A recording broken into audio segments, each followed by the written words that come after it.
আল্লামা সাইদি রাহিমাহুল্লাহকে দিয়ে জালেমরা জুলুম শুরু করেছে, ঠিক কি না? তারা ক্ষমতা আসার 1 থেকে 1.5 বছরের ব্যবধানে আল্লামা সাইদিকে জেলে দিয়ে দিল। এই দেশে যত আলেম আছে, আল্লামা সাইদির মতো জনপ্রিয় আলেম আর একজন নাই। স্বয়ং আওয়ামী লীগের মাঝে সাইদিকে ভালোবাসে এমন 2-4 জন আছে না নাই? শুধু 2-4 জন না, আমি সাইদির কথা বলে চোখের পানি ছেড়ে কাঁদতেও আওয়ামী লীগের লোক নিজে দেখেছি। বলছে, হুজুর কি বলবো, কিছুই বলার নাই, আমি তো ছোট নেতা, যদি আবার বলি দলের বিরুদ্ধে চলে যাবে, তাই ফটটাও থাকবে না। কিন্তু রাতের বেলা চোখের পানি ছেড়ে দিয়ে কাঁদি, আল্লামা সাইদির মতো মানুষটারে কেমনে জেলে রাখলো।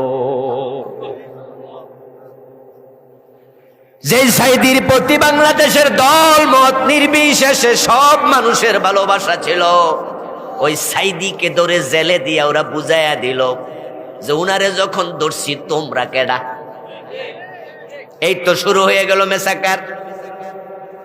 ওই সময় যদি বাংলাদেশের লোকেরা ভালো করে প্রতিরোধ করে তুলতে পারত, পরে শাপলা চত্বরে হেফাজতের আলেমদেরকে গুলি করার সাহস করত না।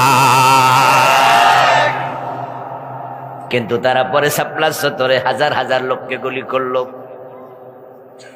আমরা মেনে নিলাম, কি আর হবে। তারপরে জোনায়েদ বাবুনগরী রাহিমাহুল্লাহর মতো বয়োবৃদ্ধ আলেম, হেফাজতের যিনি মহাসচিব ছিলেন, উনাকে ধরে নিয়ে রিমান্ডের নামে পিটাইয়া 2টা হাঁটু অচল করে দিয়েছে। মামুনুল হক সাহেবকে তার বউকে দিয়া ধর্ষণের মামলা করাইয়া জাতির সামনে বেজ্জতি করেছে। সংসদ ভবনে আমাদের প্রিয় মামুনুল হক ভাইকে নিয়ে প্রধানমন্ত্রী কদাচার আলাপ করেছে। অথচ আজকে এটা প্রমাণিত, যেই মহিলাকে নিয়ে তিনি ঘুরতে গেছিলেন, হোটেলে উঠেছিলেন, এটা তার বিবাহিতা স্ত্রী। আচ্ছা, আমার বউকে নিয়ে আমি কি ঘুরতে পারবো না? আমি বেড়াতে যেতে পারবো না? সাথে কি আমাকে বিয়ের কাবিননামা নিয়ে ঘুরতে হবে নাকি? আমার প্রিয় ভাইয়েরা, আমরা কি দেখলাম? একের পর এক আলেমদের উপরে তারা জুলুম করতেছিল। শুধু আলেম নয়, ইসলামী দলের তারা 11 জন নেতাকে ফাঁসিতে ঝুলিয়েছে। তাদেরকে তারা যুদ্ধাপরাধী বলে মিথ্যা মামলা দিয়েছে। তার মাঝে 2 জন ছিল সাবেক মন্ত্রী। এই দেশের মানুষ সাক্ষী, তারা 5 বছর মন্ত্রণালয় চালাইছে। পরবর্তী Fakhruddin Moinuddin government torch light দিয়া, মাইক্রোস্কোপ দিয়া খুঁজছে, ওই 2 মন্ত্রীর মন্ত্রণালয়ে 1 টাকার দুর্নীতি পায়। আপনারা কি তার সাক্ষী না?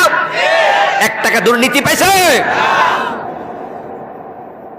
এবার একটু বলুন তো, মন্ত্রী হিসাবে টাকা লুটপাট করার সুযোগ মন্ত্রীদের আছে না নাই? আমাদের নেতৃত্ব নিজে বললেন তার বাড়ির ফিয়ন নাকি 400 কোটি টাকার মালিক। বলে নাই? উনার ফিয়ন যদি 400 কোটি টাকা লুটপাট করে, আর ওরা 2 জন ফুল মন্ত্রী 1 টাকা খাইলো না, এই যে 1 টাকা লুট করে নাই, এতে বোঝা যায় তাদের অন্তরে আল্লাহর ভয় আছে। আর যাদের অন্তরে আল্লাহর ভয় থাকে, তারা মানুষের বাড়িতে আগুন কেমনে দেয়? যারা আল্লাহকে ভয় করে তারা কেমন সনকারী হয়? যারা আল্লাহরে ভয় করে 71-এ তারা কেমনে মানুষ খুন করে? আল্লাহকে ভয় করে যারা 1 টাকা লুটপাট করে না, ওই মানুষগুলোর তাকওয়া তাদেরকে খুন খারাপি থেকে হেফাজত করে।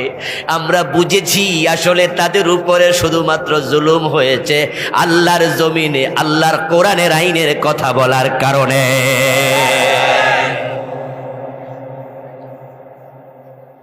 তারা শুধু ইসলাম ওয়ালাদের উপরে জুলুম করেনি, হিংসা জুলুম কাকে বলে করেছে অনেক। এই যে আমার পাশে বসা এই ভদ্রলোক, উনিও আজকে আমাকে খাওয়ার সময় জানালেন, ধৈরা নিয়ে বেড়ার ঠ্যাং ভাঙ্গা ফেলছে বাইরে। কত জুলুম হয়েছে। আলহামদুলিল্লাহ, জুলমের এক পর্যায়ে গিয়ে আল্লাহ তাআলা আবাবিলের মতো ছাত্র জনতাকে রাস্তায় নামায়া দিছে।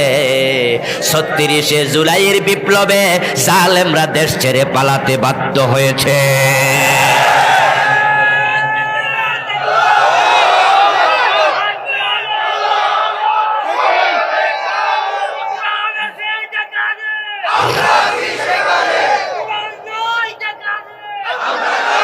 আমার প্রিয় ভাইরা, তাদের জুলুম কোন পর্যায়ে পৌঁছে গিয়েছিল, কোরআনের মাহফিল করতে এখানে আসবো সেটাই তারা দেয় না।